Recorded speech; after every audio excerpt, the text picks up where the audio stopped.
Welcome to Keep Connected. I am David Siegel. We are here today with Monique Rhodes. You're going to hear a really special episode from someone who talks about the power of energy, who learned directly from the Dalai Lama, who has taught and continues to teach thousands of people around mindfulness and happiness.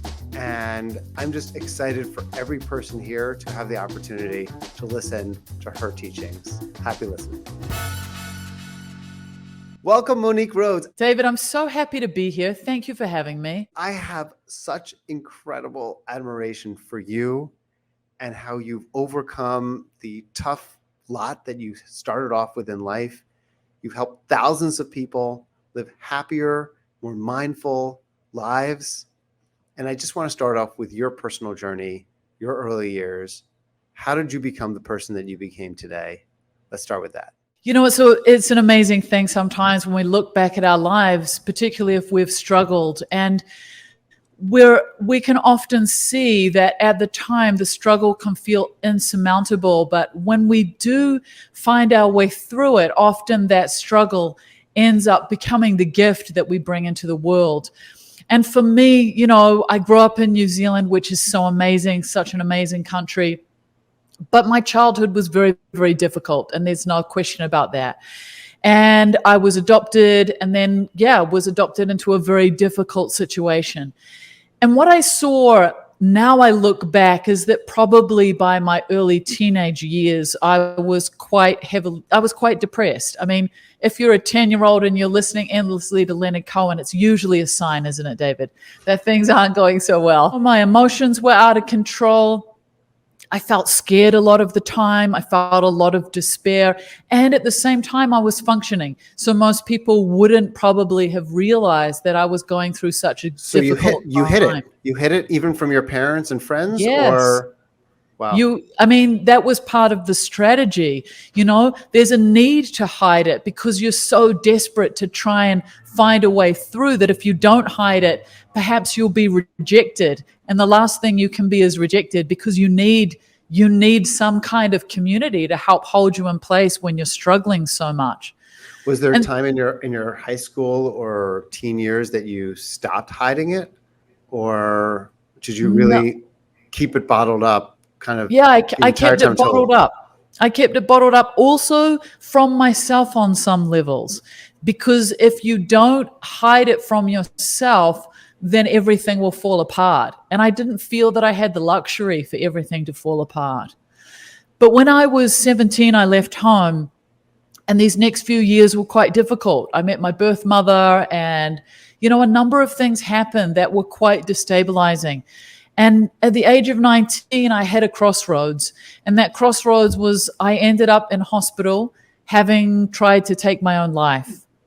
And I remember sitting in the hospital bed and really asking myself a question that has become the question of my life.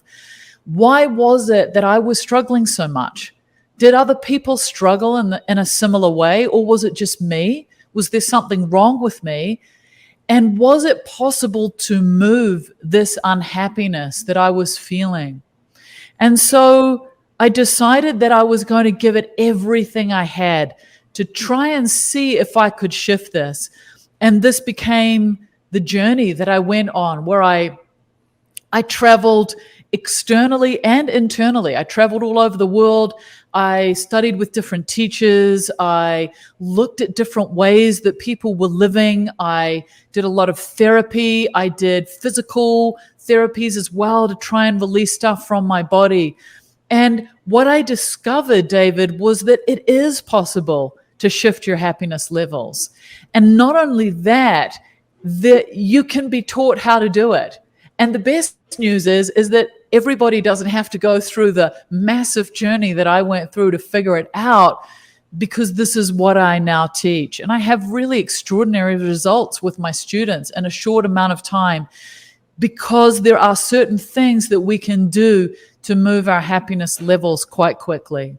Monique, I want to hit on that, but so many people, when they hit rock bottom, most people, I imagine, when they hit rock bottom, like you did, unfortunately, when you're in the hospital, don't have that resilience to say, I'm now going to give it everything I can.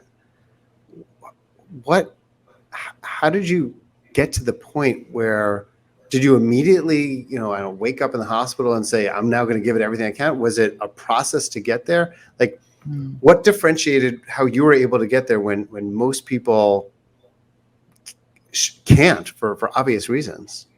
It's a great question. I often think about it, David, as this moment of do or die. Either I do something, anything, find a way through, or I am going to die because I can't continue to live in this particular way. So sometimes we think we've hit rock bottom, but I can tell you, when you hit rock bottom, there's a desperation that can also be deeply motivating. It's that creativity that comes out when there's no alternative.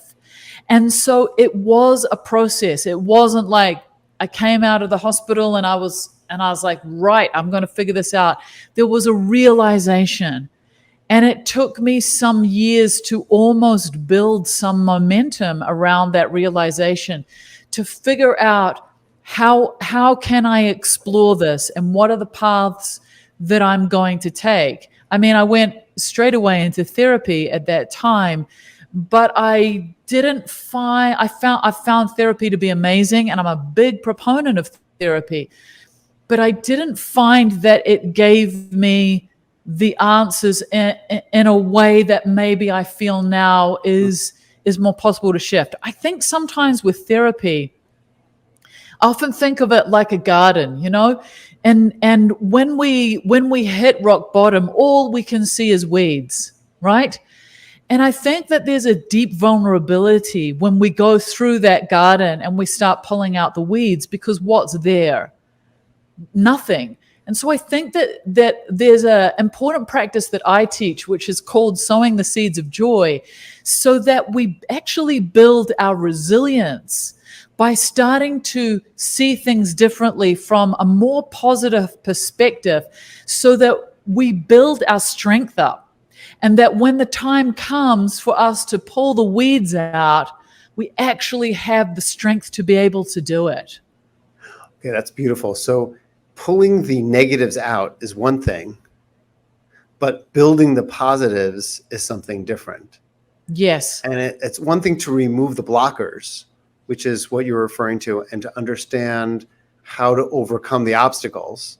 It's another thing to build a positive momentum. Absolutely. Was traveling, how important was traveling for you and or community, one or the other or both, as part of that personal journey and kind of the personal therapy in the broader sense of therapy, not practitioner therapy for you? Yeah.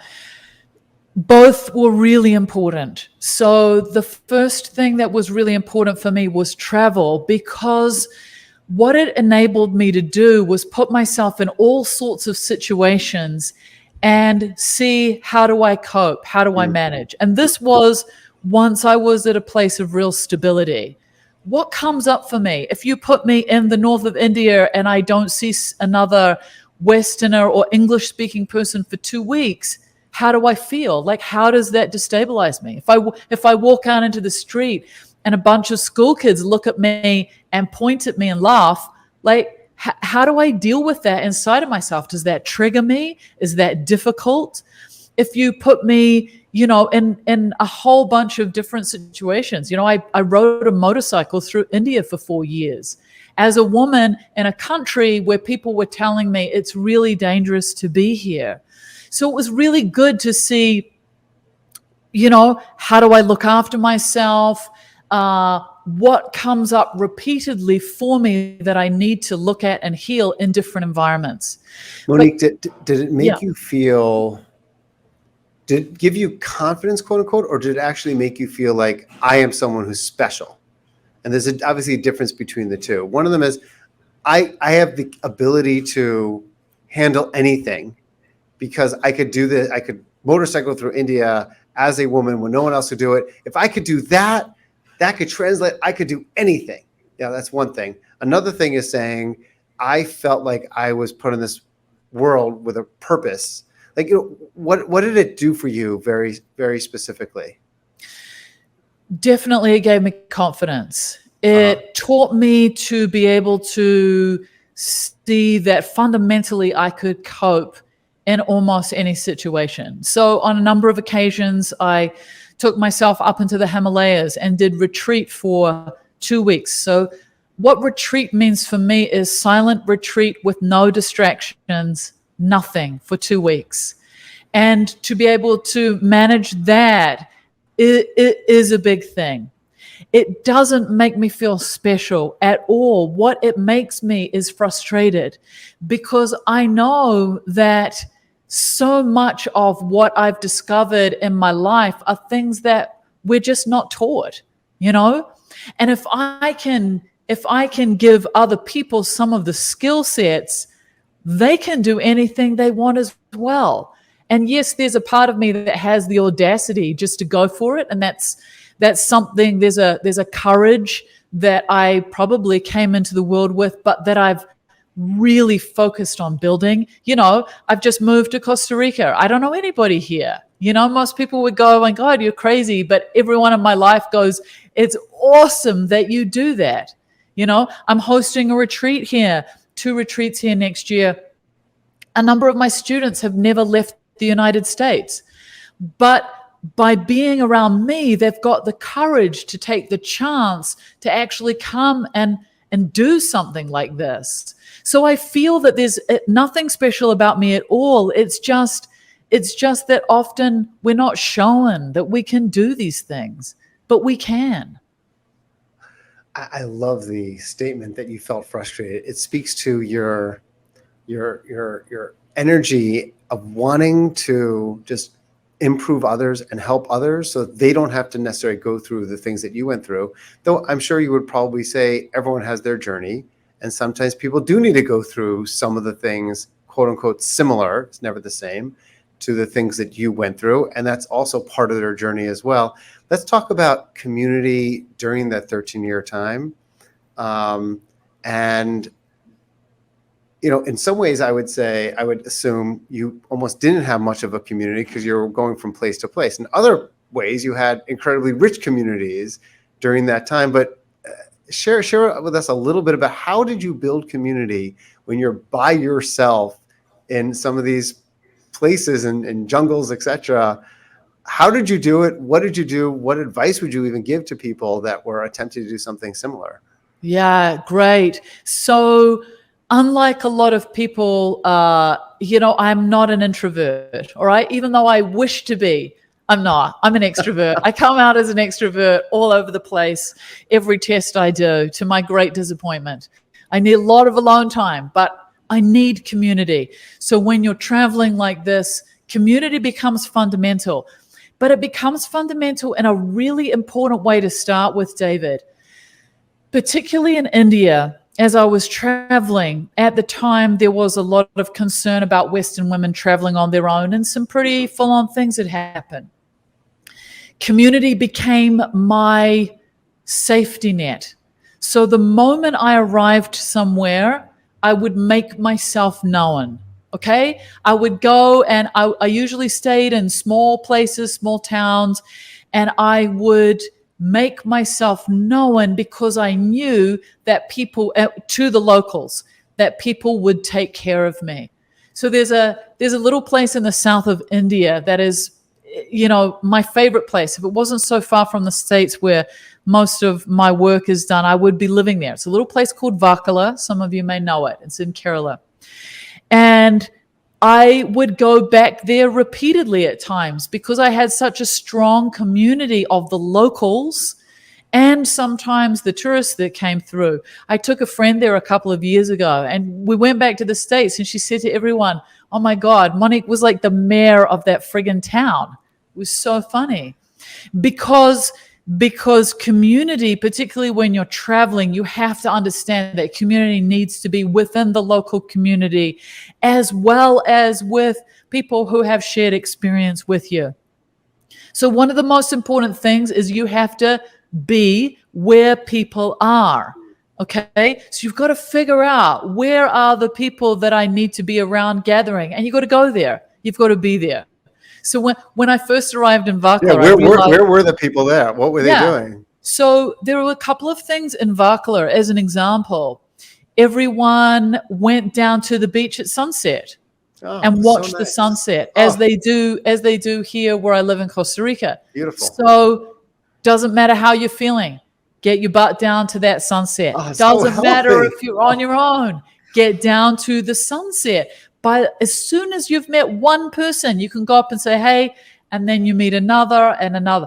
Oh, okay, great. Go to the restaurants where everyone's going to. There was a wonderful restaurant that I spent a lot of time in, and it didn't matter if I was there by myself or not. It meant that when I always went there, I had friends there.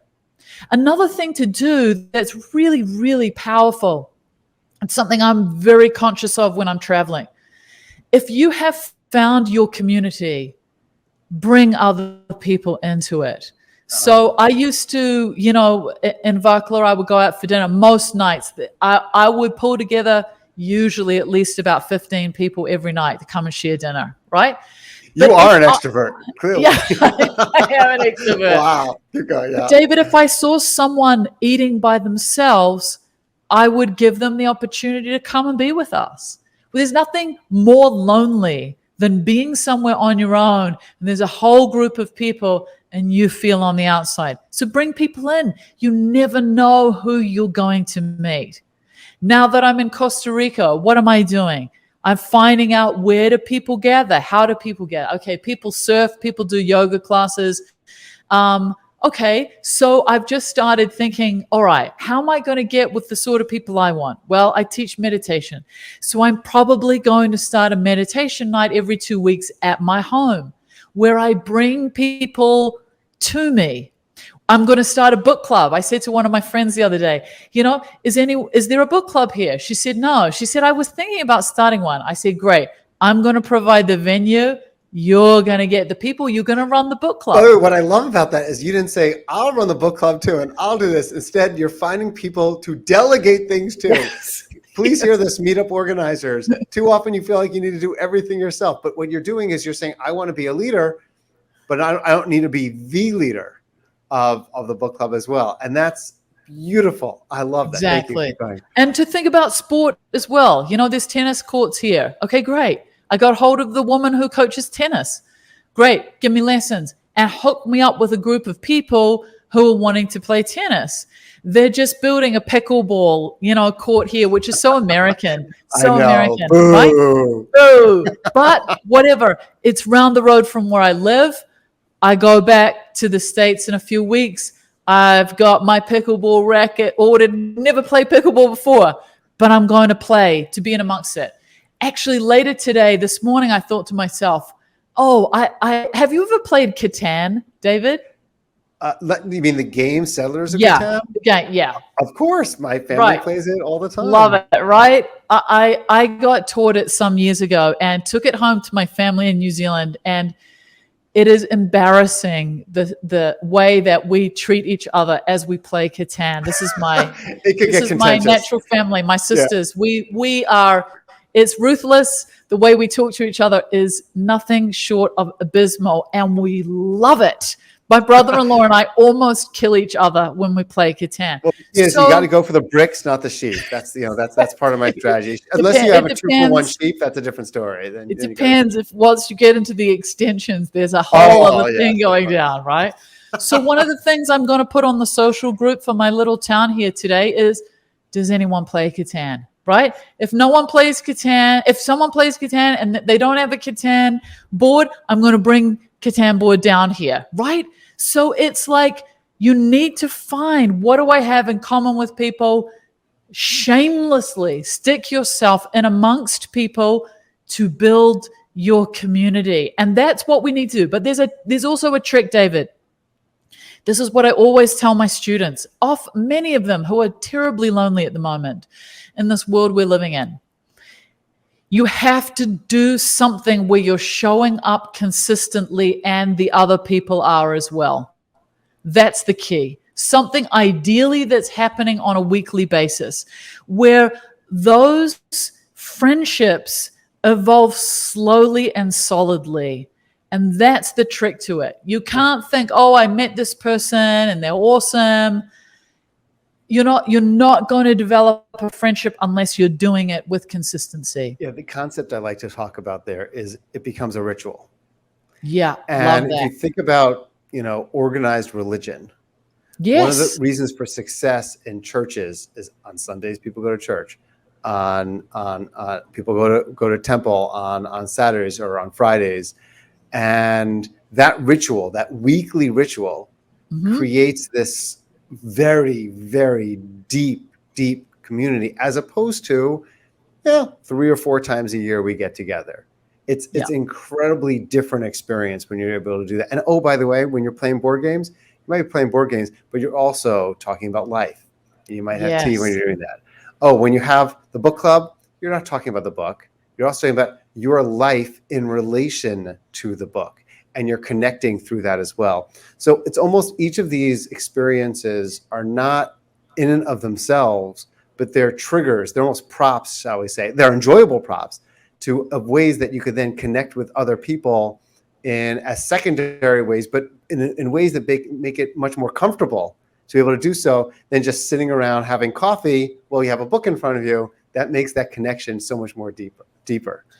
Yeah, and there's the purpose, isn't it? There's the shared goal where you're working together, even if it's like I'm trying to improve my tennis game or I'm trying to improve my Catan game. It's like that becomes the focus, and everything can kind of fall much more naturally and easily on the outside. There's not so much pressure to kind of show up with, oh, I have to create, this connection, and it doesn't work. So having a shared goal outside of that is always a powerful thing. You kind of went from practitioner to teacher. Did it happen slowly and suddenly?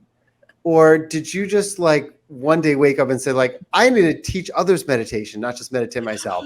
I need to play board games with others, teach other people board games, not just play board games myself.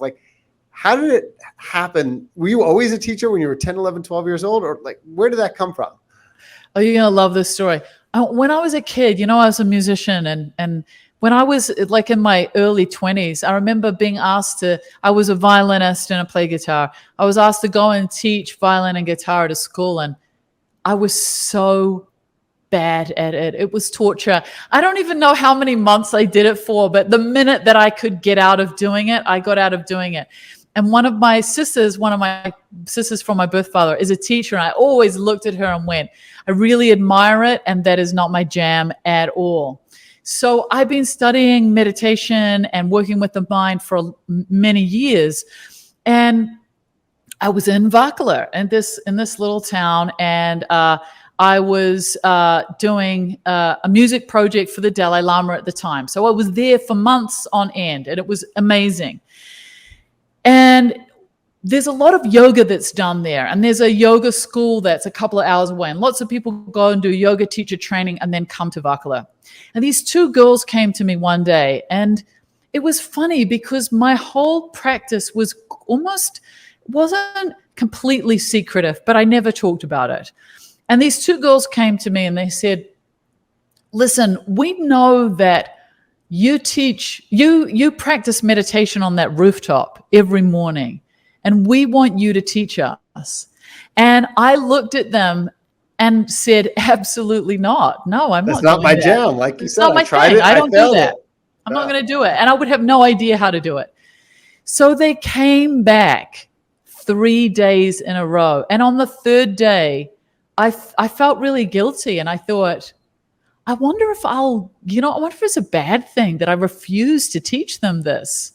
So I very reluctantly said to them, oh, well, okay, we'll come up at 8:00 tomorrow morning and I'll teach you. So they came up at 8:00 the next morning. And I swear to you, David, I taught the absolute worst meditation class that was ever taught. And I didn't really care. It was I didn't know what I was doing and I didn't care. And I just wanted them to leave me in peace to do my meditation. The next morning at 8 o'clock, they showed up with two of their friends, and I was furious. I was like, "What are you doing?" And they said, "Well, our friends wanted to learn as well." And I thought, surely they would have been put off with how badly I taught that class. So in my frustration, I did it differently, and I sat with them and I just opened up about why meditation had been my superpower. And then I taught them from that place. And David, before I knew it, there were 50 people on that rooftop every morning, and I was teaching meditation. Wow. And I loved it. It was the craziest thing. I loved it. It was almost like I had learned so much that I'd never spoken about. There was this well of understanding in me that I'd never expressed. And I love teaching people. And I was so afraid. My biggest fear was someone's going to ask me a question I won't be able to answer. But it never happened, which was really amazing. Either I knew more than I realized, or no one asked me the tricky questions. It's definitely the first, not the second. I'm sure people got asked plenty of tricky questions. But it was all good. And so I started to see that people were having really big breakthroughs in themselves. And probably the most poignant moment was there was a woman in her 60s. She was an Italian woman. And I taught her over 2 weeks. And at the end of 2 weeks, she came to me and she was crying. And she said, "I'm leaving tomorrow." She said, "But I stayed here for 2 extra weeks because I wanted to learn meditation from you." And she said, "I was brought up very, very strictly Catholic in Italy. And I was brought up in such a way that I would have believed that meditation was the work of the devil. And these 2 weeks have changed my life." And I remember in that moment realizing that maybe there was something more to this teaching meditation for me. And maybe there was something there that I needed to look at a little bit more deeply, because of course we love doing things that bring us joy, and seeing her transformation and seeing other people's transformation, I mean, it just made me so happy. So yeah, that was how it all began. Okay, that is incredibly motivating, how organic it all occurred, and how, I'm not going to say effortless, because you put so much effort for the previous 20 years or 30 years into becoming the person that you did, to be able to have that natural superpower around teaching around meditation and happiness. This is such a unfair question to ask you. So I apologize in advance for asking it.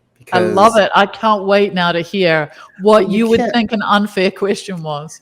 You can't teach principles around meditation or principles around happiness in 5, 10, 15 minutes. It's impossible. And it really does a disservice to everything that you teach people in retreats and in one-on-ones over weeks and months at a time.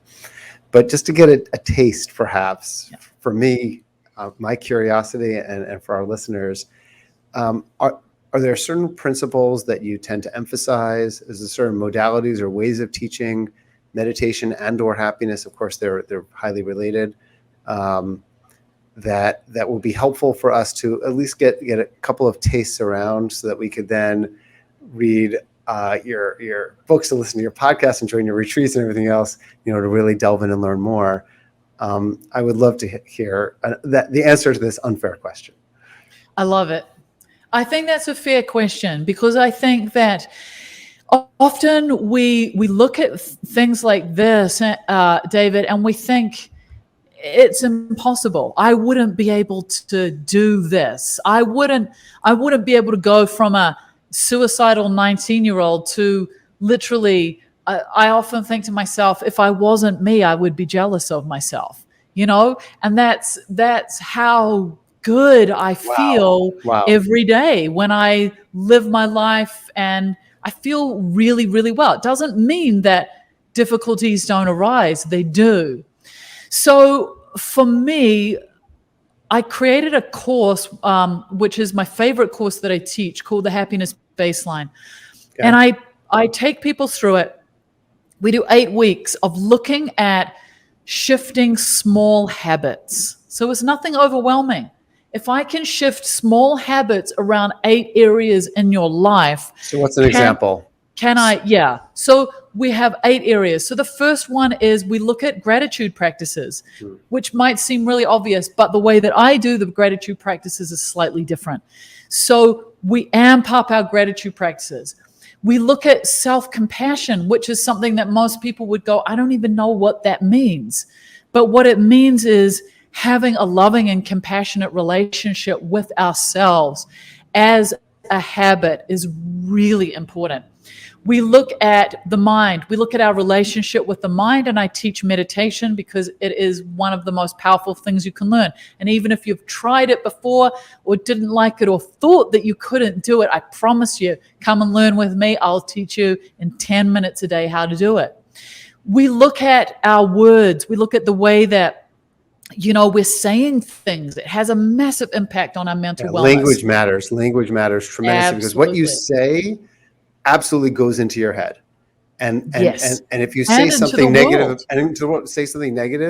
then you will think negatively about yourself or others, and you'll be in a more negative place. So keep going, please. Yeah. That's a very important. We look at social connection. It is one of the foundations of being well, whether you're an introvert or whether you're an extrovert. Whenever I have someone come to me and they're suffering from depression, I look at their social network and they're in real life social network ideally, and I will tell you with 100% every single time there's a breakdown in their social connections. So we look at not only social connections that are bigger, but what I call micro connections. Those connections, like I talked to you about when I'm somewhere in India, where I make sure I know the guy at the shop and the guy at the computer place and the phone place and, at the restaurant. Those micro connections also hold us in place in our wellness in such an important way. I look at our relationship with technology, not saying that we need to give up technology, but that we have a maturing around our relationship with technology. And we begin to understand how big business is actually stealing our attention and our mental wellness, and how to take control of that a little bit more.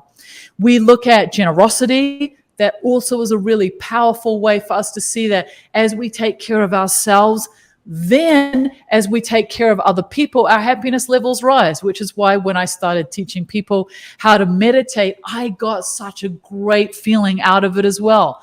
And then in the last week, we look at contentment, and we really deep dive into what is contentment? How can I change my perspective to actually understand that I don't need to keep chasing to be happy? So those are my main principles. Okay, we could probably have a full podcast, literally, or two around each of those principles. Yes. Maybe I'll just mention anecdotally on the first one around gratitude, because you mentioned travel earlier.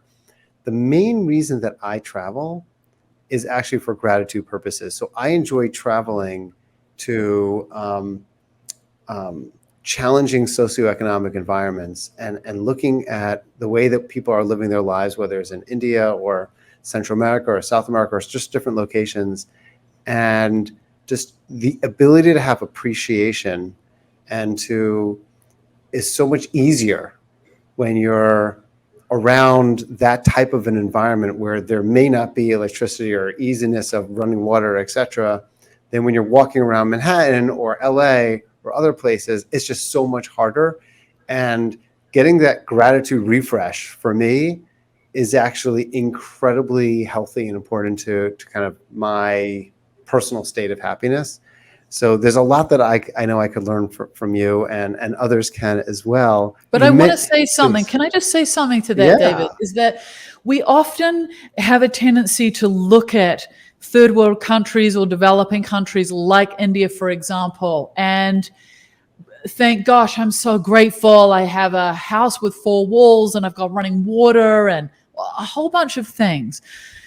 But one of the things that I saw, particularly living through India, and I'm not going to sugarcoat it and pretend that countries like this are easy, But I did see something that was really profound for me, because lots of people will say to me when I would come back from countries like this, "Oh, how did you deal with the poverty?" And what I began to realize was that there was physical poverty and there was physical suffering and struggle. But I began to see very quickly that the psychological poverty of the West, in a lot of cases, was and spiritual surpassing. poverty. Yes. And spiritual poverty. Exactly. Was surpassing the physical poverty that I was experiencing. And so often we can look at other countries and think, gosh, thank goodness. But, there's a lot of our first world countries that we're disconnected. I remember once I was in a gas station and I was spray painting a part of my motorcycle, as you do. I needed to spray paint a part of my motorcycle, and I needed this very particular spray paint. And there was a guy at the gas station, and I said to him, "Can you tell me how to find this paint shop?" And there was another guy that took me, and he said, "Follow me," and I followed him on my motorcycle. He went 20 minutes out of his way to show me. And I remember someone explaining to me, the more developed a country becomes, the less you rely on interrelational connections to get by. And what I saw was that people would go out of their way with incredible kindness, because interpersonal connection actually was how the society worked. And in a first world country, we become much more detached and disconnected because we're in our bubble of our home and our bubble of our car. And we go to the supermarket, we don't even need to go and speak to the checkout person if we don't want to. And these things, these lack of micro connections, are actually creating massive deterioration in our mental wellness.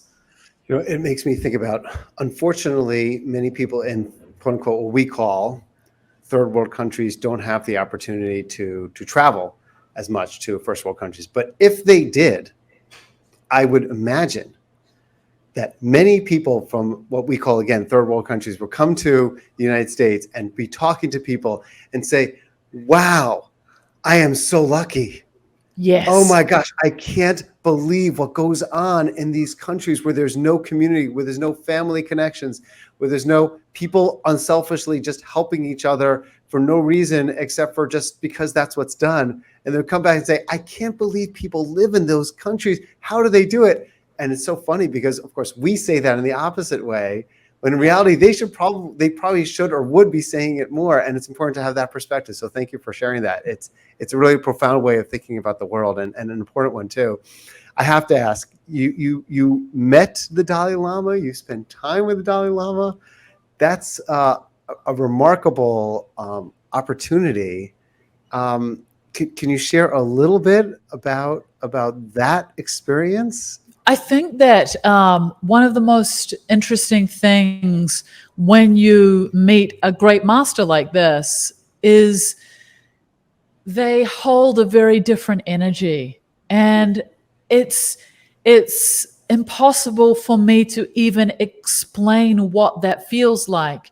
But I can tell you that often you might be around someone like that and be moved to tears. You just cry when you're around, and you're like, "Oh my God, this is so embarrassing. I don't want to, this is so bad. I don't want to be crying." But you're just crying because when someone has, such a deep realization, it's tangible. And just by being in their presence, I believe that it's healing.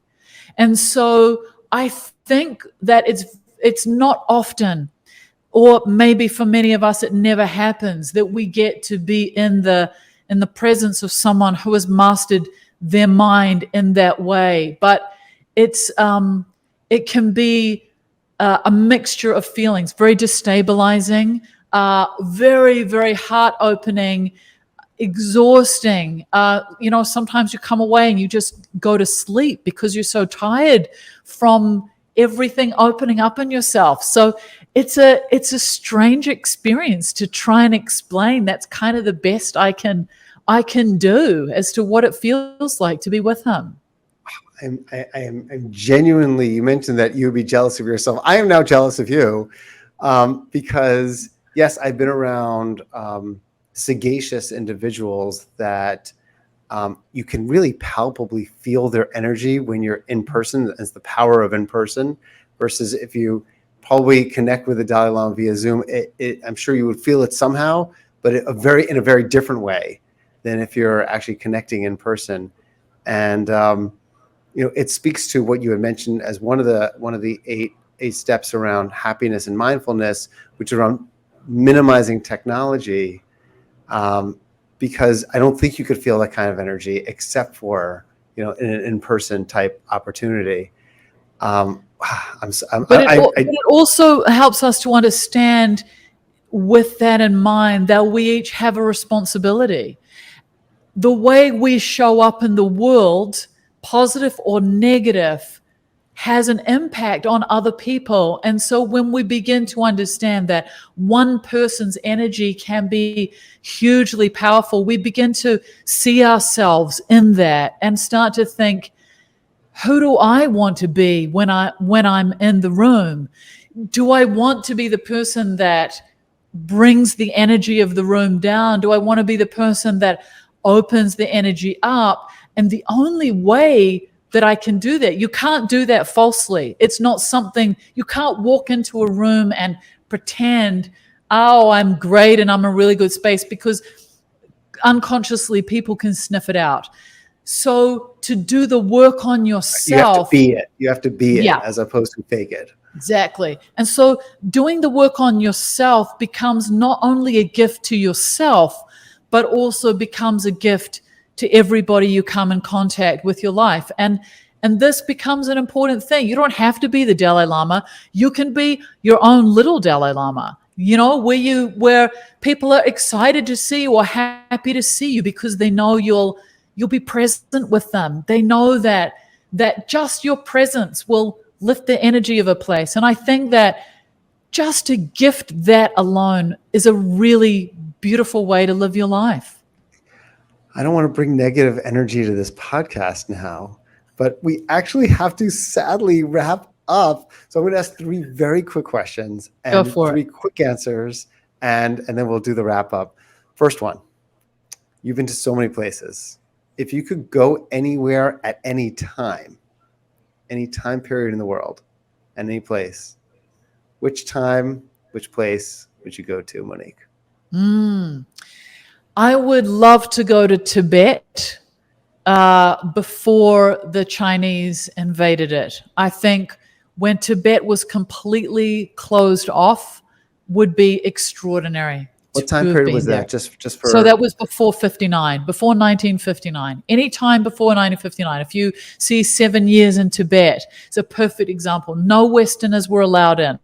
It was a completely closed off country that was living under Buddhist philosophy. And I think it would have been an extraordinary place to be part of. In its purest form. Bucket list. You've done a lot. You're going to be doing a lot. What's on the bucket list of still something that, the universe has in store for you, ideally? Oh, okay. I want to do the train ride from Russia down to Mongolia. I can't, off the top of my head, think what the name of it is, but there's a train trip from Russia down to Mongolia, and I really want to do this. Amazing. Why? What's exciting about that? Yeah, because I've never been to Russia and I've not been to Mongolia, and I really want to go. And I know that in that train trip, you're going to meet extraordinary people. You're going to be forced into connection, and you're going to be out of your comfort zone every step of the way. And I love being pushed out of my comfort zone. So it feels like it would be a journey that would be exciting, stimulating, connected, and make me uncomfortable. All things that would make it unbelievable and unforgettable. Okay. Last question, which is, you've done so much. You've helped so many people. What do you most want to be remembered by in, the many years and hopefully that you have left? Just for being someone who did their best in the world. That's it. Just for doing my best. It doesn't matter how I do that, whether that's in my work, whether that's how I love people, whether it's the way that I try to be kind and thoughtful, but just that I did my best. And I feel confident that I will already be, if I die tomorrow, I feel that I've nailed it. But to continue to do that is what matters. Wow. I was personally inspired by this. I actually want to talk afterwards about going to a retreat in Costa Rica now. You've sold me already. That's it. How could people reach you what's the best way to reach you? Yeah, listen, I have a little quiz so we can check your happiness levels. Come there. Come to the website, howhappyami.com. Come and do the quiz and check it out. And yeah, like connect, write to me, whatever. I'm one of those teachers, even though I've got thousands of students, I'm very present in the work that I do. So I'm not actually very difficult to get hold of. So write to me, tell me what it is that you're wanting and where your obstacles are, and I'll see how I can help you. Thank you, Monique. I am hopeful to do the quiz after this. I actually think I'm a pretty happy guy, but we'll find out actually how happy I am. And I'll just conclude by saying I'm very happy that we had the opportunity to connect together today. So thank you again. Me too. Thank you, David.